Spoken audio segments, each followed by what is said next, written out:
ఉంటుంది, వినాయక వ్రతం ఉంటుంది. కానీ ఈ వినాయకుడికి అసలు తొలి పూజలు ఏ కార్యక్రమం చేసుకున్నా మనము తొలి పూజలు వినాయకుడికి చేస్తాము. అందుకే ఈ వినాయకుడినే మనం ఎందుకు నిమజ్జనం చెయ్యాలి అంటే మిగతా వ్రతాలు వేరు, ఈ వ్రతం వేరు. అయితే ఈ వ్రతము ఆ వినాయకుడు మనకి ప్రకృతి నుంచి వచ్చిన దేవుడు, విఘ్నాలను శ్రేయస్సు అంటే విఘ్నాలను తొలగించి శ్రేయస్సును అందించే దేవుడు. ప్రకృతి దేవుడు ఎందుకు అయ్యాడు అంటే ఆయన పుట్టిందే మట్టితో పుట్టాడు, ఆకులు అలములతో వచ్చాడు. ప్రకృతి అంటే ఆయన పుట్టిన నక్షత్రము బుధుడికి సంబంధించినది, అధిదేవత బుధుడు. బుధుడు అనగా ఆకుపచ్చకు ప్రతీక.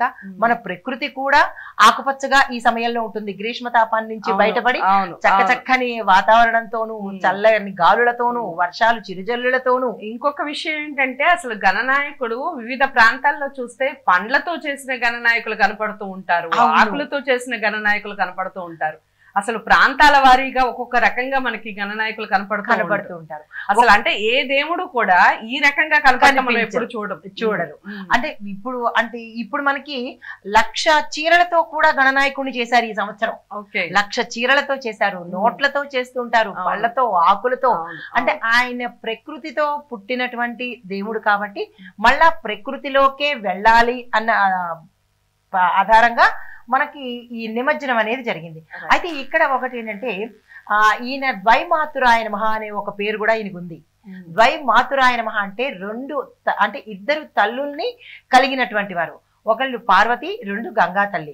అయితే ఈ గంగా అమ్మవారు ఒకటి అడుగుతుంది, వరం అడుగుతుంది. పార్వతి అమ్మ అంటే పార్వతిని అడుగుతుంది అనమాట, మీరు సృష్టించారు, మరి తర్వాత నాకు కూడా ఒక వరం కావాలి అని అడుగుతుంది. ఏ రకంగా కోరుకో అంటే ఆయన భూలోకానికి వెళ్ళి తిరిగి మళ్ళా నాలో నిమజ్జనం అవ్వాలి, నాలో కలిసి మళ్ళా కైలాసానికి రావాలి అని వరం కోరుకోవడం వల్ల మనము ఈ ప్రత్యేకంగా ఈ వ్రతం అయిన వెంటనే వినాయకుడిని మట్టిలోంచి వచ్చారు, మళ్ళా మట్టిలోకే నీళ్ళలోకే మనం వదులుతావాలి అని కావాలి. అయితే దీనిలో ఇంకొక ప్రాపంచిక అంతరార్థం ఏమిటంటే కనుక ఏ వస్తువైనా పాంచభౌతికంగా ఏర్పడినది మళ్ళా అందులోకే చేరాలి. ఏమిటి పాంచభౌతికం అంటే ఏమిటి?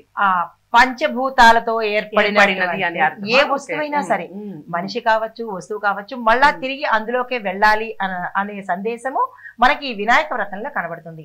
దానిలో 3 అంశాలు. ఒకటి ఏంటంటే జీవితము అంటే స్వామివారు రావడము, మరణము అంటే స్వామివారు నిమజ్జనం అవ్వడము, పునర్జన్మ మళ్ళా తిరిగి ఆగమనము మరుసటి సంవత్సరానికి రావడం అనమాట. ఈ 3 అర్థాలు కలిగినదే ఈ వినాయక వ్రతం అనమాట. నిమజ్జనం కూడా చాలా విశేషంగా జరుగుతుంది. నిమజ్జనం అనేది ఉండాలి అనేది ఈ ఒక్క వినాయకుడికి మాత్రమే పెట్టినది అనమాట. లైవ్ అప్డేట్స్ ఎప్పటికప్పుడు కొనసాగుతూనే ఉంటాయి. బాలాపూర్ లో హారిక, మా రిపోర్టర్ హారిక సిద్ధంగా ఉన్నారు. బాలాపూర్ వేలం పాట మరి కాసేపట్లో ప్రారంభమయ్యే అవకాశం ఉంది. ఖచ్చితంగా ఈసారి ఎంత పలుకుతుంది అని ప్రతి ఒక్కరూ ఆసక్తిగా ఎదురు చూసే క్రమం మనం చూస్తూ ఉంటాం.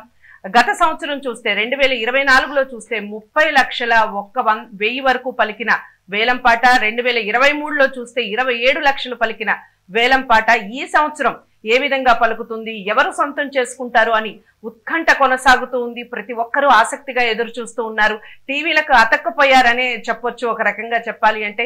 ఇక ఖైరతాబాద్ విగ్రహాన్ని విషయానికి వస్తే మనం 1 అడుగుతో ప్రారంభమైన ఖైరతాబాద్ విగ్రహం 1954లో 1 అడుగుతో ప్రారంభమైన ఖైరతాబాద్ విగ్రహం ఇప్పుడు ఇంతింతై వటుడింతై ఆకాశం అంతై అన్నట్టుగా 2014 వరకు 60 అడుగులకు చేరుకుంది.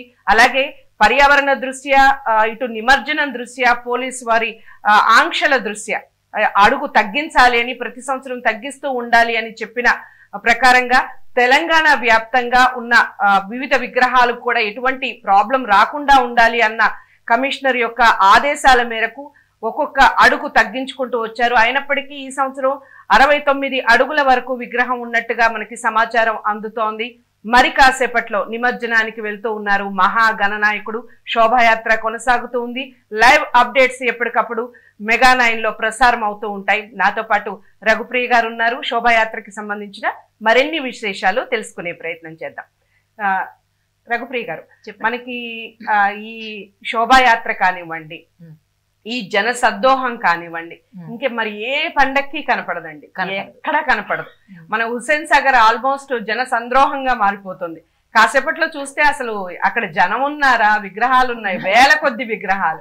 ఎలా అనిపిస్తుంది ఆ శోభను చూస్తూ ఉంటే మీకు? ఇది మనం సంతోషించడమే కాకుండా పైనుంచి దేవతలు కూడా సంతోషించేటట్టుగా కనబడుతోంది. ఎక్కడ చూసినా గణనాయకుడే.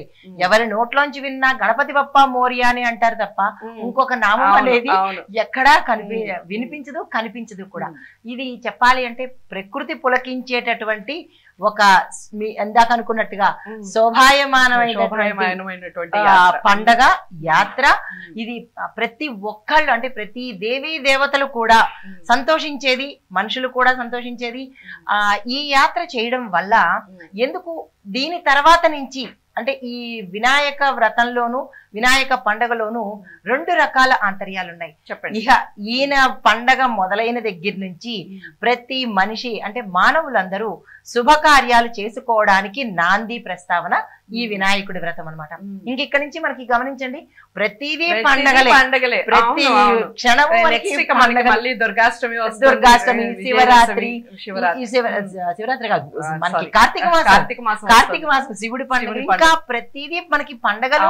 ఆ తర్వాత మళ్ళీ సంక్రాంతి, మళ్ళా ఉగాది. అంటే ఈయన మనకి మొదలు పెట్టే సూచనగా ఈయన మనకి ప్రారంభించారనమాట.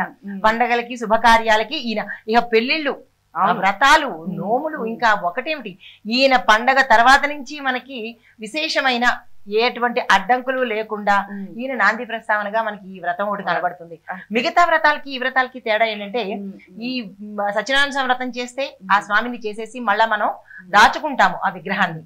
వరలక్ష్మి వ్రతం తయారు చేసిన తర్వాత, పూజ చేసుకున్న తర్వాత, వ్రతం చేసుకున్న తర్వాత మళ్ళా ఆ విగ్రహాలని దాచుకుంటాము. కానీ వినాయక వ్రతం చేసిన తర్వాత ఆ వినాయకుడిని మాత్రం మనం దాచుకోము, చూసారా? అది ప్రకృతిలోనే కలిపేయబడుతుంది అనమాట. సో విఘ్నాలకు తెరదింపి శుభకార్యాలకు తెరలేపే పండగ ఈ వినాయక పండగ అనమాట. ప్రతి ఒక్కళ్ళు పులకితులయ్యి, ప్రకృతితో సమానంగా మనుషులు కూడా పులకితులవుతూ ఉంటారు. అయితే ఇక్కడ వినాయకుడిని మనము ఎన్ని రూపాల్లో కొలుస్తాము అంటే మనకి తెలిసింది జనరల్ గా ఒక వినాయకుడు అని అనుకుంటారు, కానీ 8 అష్ట రూపాలతో చేస్తారు.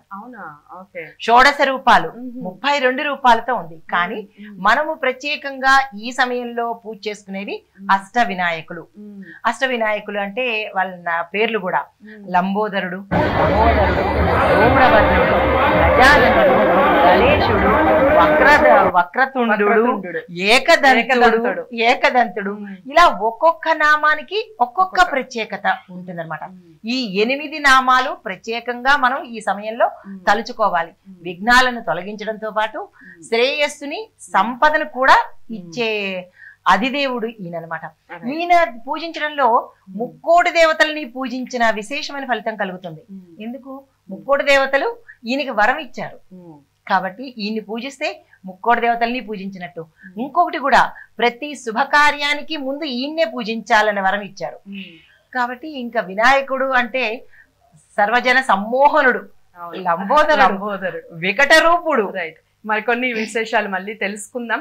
ఖైరతాబాద్ కి సంబంధించి విగ్రహాన్ని అందరూ ఆసక్తిగా తిలకిస్తూ ఉన్నారు. పదే పత్రం కానీ, సెమీపత్రం కానీ అని పెడుతూ ఉంటారు అనమాట. సో ఇవి ఎక్కువగా ప్రాధాన్యత ఇచ్చారు. అయితే ఈ పత్రాలను ఎందుకు పెట్టారు అంటే ప్రకృతి పరంగా ఆకులు ప్రకృతి శోభాయమానంగా ఉండడం కోసము ఈ ఆకులను తో పూజ చేయడం వల్ల 9 రోజులు మనం పూజ చేస్తుంటాంగా, ప్రతి ఒక్క ఆకులోనూ ఆయుర్వేద పరమైన ఔషధ గుణాలు ఉన్నాయి. ఆ ఔషధ గుణాలు మనిషికి మేలు చెయ్యాలి అన్న ఉద్దేశంతో ప్రతిరోజు మిగతా రోజుల్లో మనము పువ్వులతోనే పూజ చేస్తాము. ఏ పండగలోనూ ఏ దేవుడికి ఆకులతో పూజ చేయము. ఈ ఆకులను స్పృశించడం వల్ల, ఈ ఆకులతో మమైకమై ఉండడం వల్ల మనిషి యొక్క ఆరోగ్యం ఉంటుంది. ఒక్కొక్క ఆకు వల్ల ఒక్కొక్క అనారోగ్య సమస్యలు తీరుతాయని 21 రకాల ఆకులతో స్వామిని పూజ చేస్తాము. మరి ఈ నిమజ్జనం చేసేటప్పుడు కూడా ఈ ఆకులతోనే నిమజ్జనం చేస్తాము. ఎందువల్ల అంటే నీటిలో రకరకాలైన క్రిమికీటకాదులు ఉంటాయి. ఈ ఆకుల వల్ల ఈ స్వామివారికి ఇన్ని రోజుల నుంచి పూజ చేసిన ఆకులు నీళ్లలో తడిసి ఆ ఔషధ గుణాలు ఉండే క్రిమికీటకాదులను సంహరిస్తాయన్న ఉద్దేశంతో ఆకులతో సహా స్వామివారిని నిమజ్జనం చేస్తామన్నమాట.